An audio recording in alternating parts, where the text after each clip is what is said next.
Grabe mga boss, nagkakagulo na dito sa recto. Ayan o, nagkakagulo na.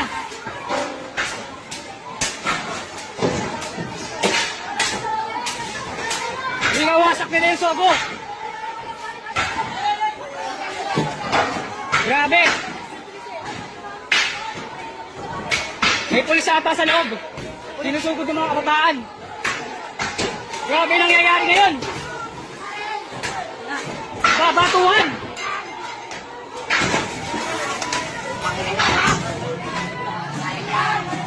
Ang tatapang ng mga kabataan.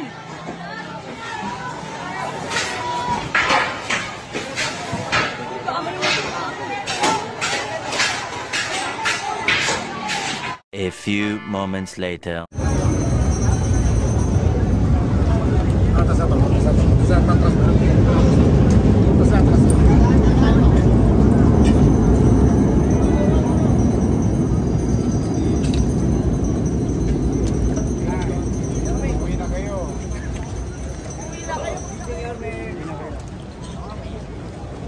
Pwede makisuyo. Masisira yung halaman.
Yan, ito guys ko na po. Yung pong mga motor, ayun, yung pong motor na sila. Pwede lang po natin. So grabe. Talaga talaga ang provision ng mga kabataan na to.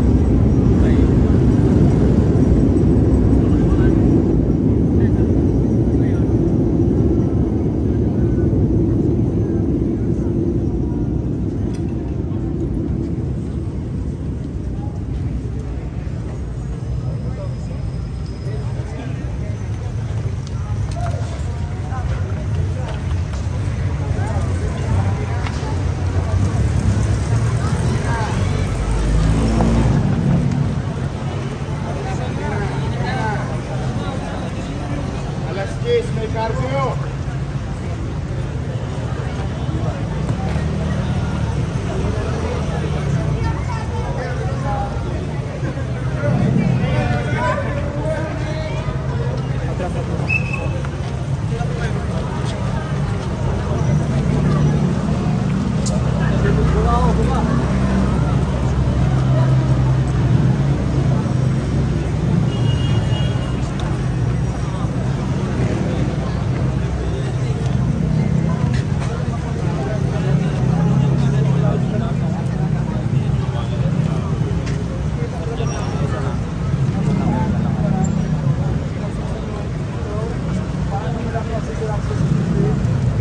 Traffic light, paano nila pinagsisira yung mga person ng bigay?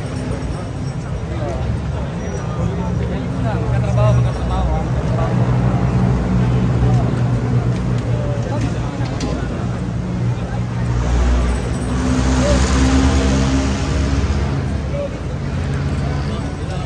Magkatrabaho lang muna, wait lang po. Wait lang, let's go.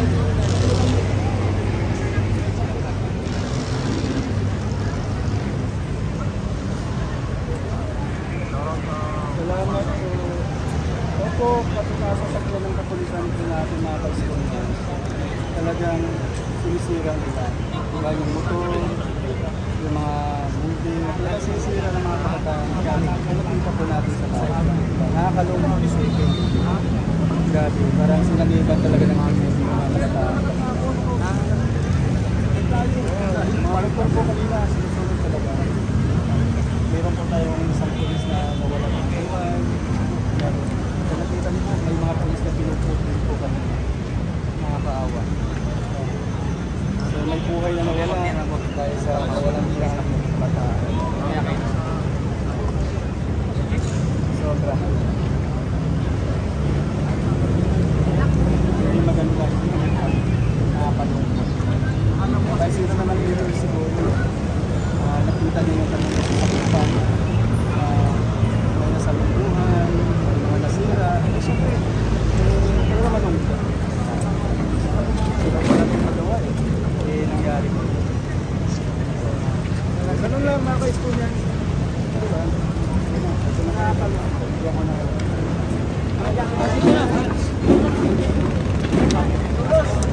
Sige.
Wala. Una, siyempre nalulungkot tayo.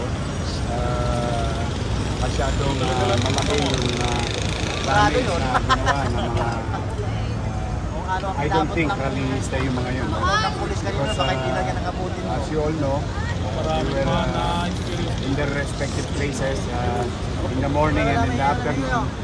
Pero itong mga palongges na kabataan, pagdating ng lilim ng gabi,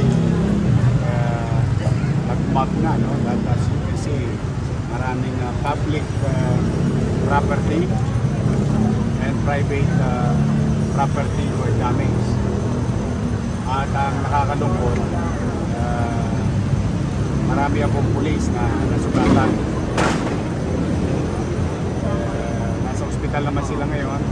Yung isa inooperahan in our city hospital and national government hospital. And meron ng humigit kumulang 100 mga I think kabataan na husto ang gulang na nasa poder ng alagad ng batas. Nasa Station 14 at saka headquarters.